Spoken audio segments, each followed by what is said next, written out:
l'occasion de le faire, ne vous inquiétez pas. Notre objectif, il est clair, c'est qu'il n'y ait pas de centre de congrès à cet emplacement.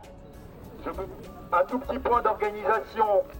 Donc l'objectif, c'est effectivement de faire une chaîne humaine pour faire barrage à ce projet. C'est plus que symbolique, très clairement. On va partir de ce rond-point, et puis on va essayer d'aller jusqu'à la plage d'Albigny, et ensuite, au fur et à mesure, eh bien, on s'étendra le plus loin possible. Nous sommes ensemble. Toutes les grandes associations de défense de l'environnement, dans leur liberté et leur indépendance, de nombreuses formations politiques et syndicales, là aussi dans leur liberté. Merci Monsieur Léonti, je laisse à l'ADEME la charge de porter ça haut. Nous sommes ensemble parce qu'il faut. J'appuie. Plus près. Je suis des cours de manifestants accélérés. Parce qu'il faut qu'un jour, autour du bâtiment impérial, cette presqu'île tout entière soit un immense espace vert ouvert au public.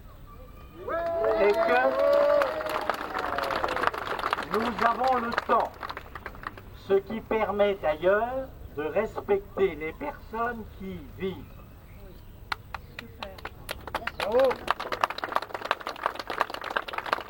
Nous voulons que soit respectée une règle consensuelle. Toutes idées politiques ici, depuis plus d'un demi-siècle, on ne construit rien entre le lac et la première voirie.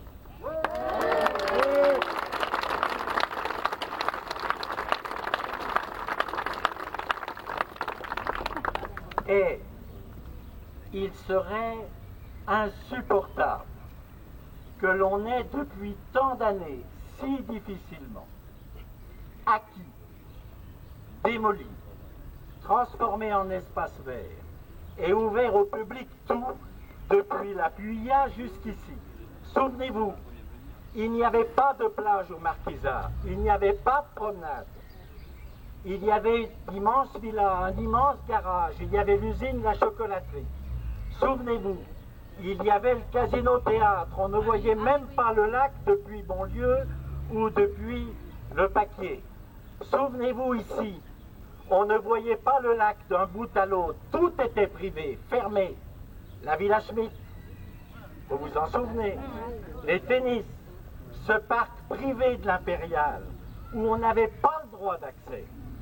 Tout a été acquis année après année.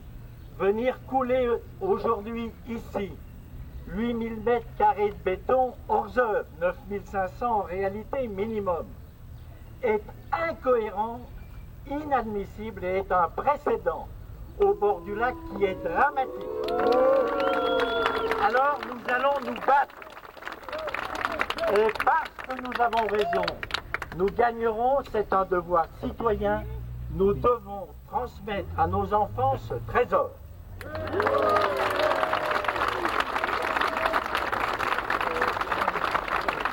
J'ai oublié les commerçants d'Annecy et de l'agglomération dont le président sont évidemment avec nous.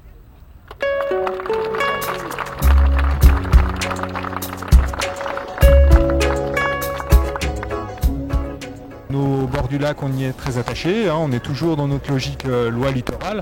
À cela, on va rajouter aussi une dynamique financière parce que le coût de l'acquisition foncière plus ce projet de bétonnage de plus de 8000 m² de béton sera très prohibitif et donc obérera fortement les investissements qui pourraient être faits à l'agglomération demain. Il est inadmissible que tout ce secteur des bords du lac ne soit pas préservé. Nous sommes avec Monsieur Larracine. Voilà, nous avons des propriétaires qui localement sont prêts à moyen, long terme à laisser céder leur terrain pour qu'ils puissent devenir un espace public accessible à tous, comme le préconisait tout à l'heure Monsieur Bosson. Je suis un heureux propriétaire qui habite cet endroit maudit, parce qu'on veut nous mettre dehors. Alors moi ce que j'ai à dire c'est que je viens d'avoir 80 ans. Me mettre dehors à mon âge, c'est une épreuve terrible, hein, que je n'accepte pas de bon cœur. Et je résisterai jusqu'à la limite de mes moyens, quoi. Ma femme a déjà subi, ma femme est née à Alger, elle a déjà subi l'exode d'Algérie. Alors maintenant, subir encore cet exode, c'est deux épreuves dans une vie qui commencent à faire beaucoup, quoi. Hein ?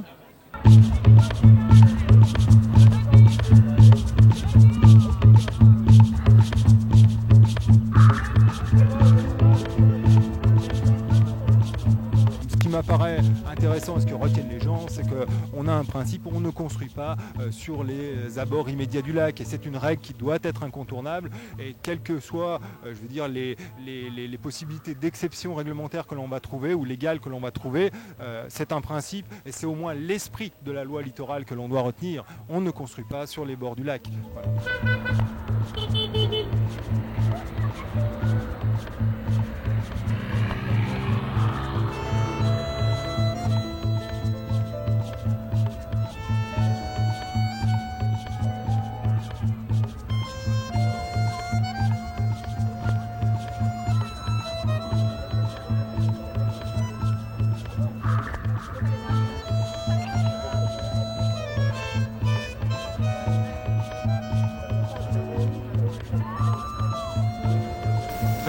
Très content, plus de 600 personnes, un jour de fête des pères, c'est plutôt une très bonne mobilisation et c'est un début qui va se prolonger, je pense, après l'été. Souhaitons qu'on fasse ça au beau jour pour mobiliser encore plus de gens. Du point de vue du droit, il est difficile de se prononcer pour l'heure, mais la jurisprudence a déjà montré dans d'autres cas, et notamment à Cabourg en 1994 je crois, qu'on a respecté plus l'esprit que la lettre, donc des personnes, je pense, vont se mobiliser d'un point de vue juridique pour s'opposer à ce type de projet. Je préconise une mobilisation rapide juste après l'été pour profiter des beaux jours, puisque le dossier devrait se clore, d'après ce que j'ai entendu, fin d'année, début 2012. Et il va falloir mobiliser les gens et continuer à travailler contre ce projet qui n'a pas vraiment sens, qui n'a aucun sens environnemental, qui ne s'inscrit pas dans l'histoire, puisque depuis plus de 50 ans, les gens ont travaillé, des associations ont travaillé pour libérer les bords du lac. Il n'est pas question de continuer à vouloir construire ici. Et d'ailleurs, il faudrait même pousser plus loin, il faudrait libérer la bande des 100 mètres, avoir une politique forte pour libérer la bande des 100 mètres tout autour du lac. Le comité local d'Europe Écologie Les Verts s'est associé pleinement à ce projet et beaucoup de gens étaient présents aujourd'hui, dont moi. Alors nous avons sensibilisé Nicolas Hulot sur le sujet à Lyon, qui, d'après ce que j'ai entendu, lui aussi se prononce contre. Et nous avons écrit à Eva Joly pour essayer de la faire venir aussi.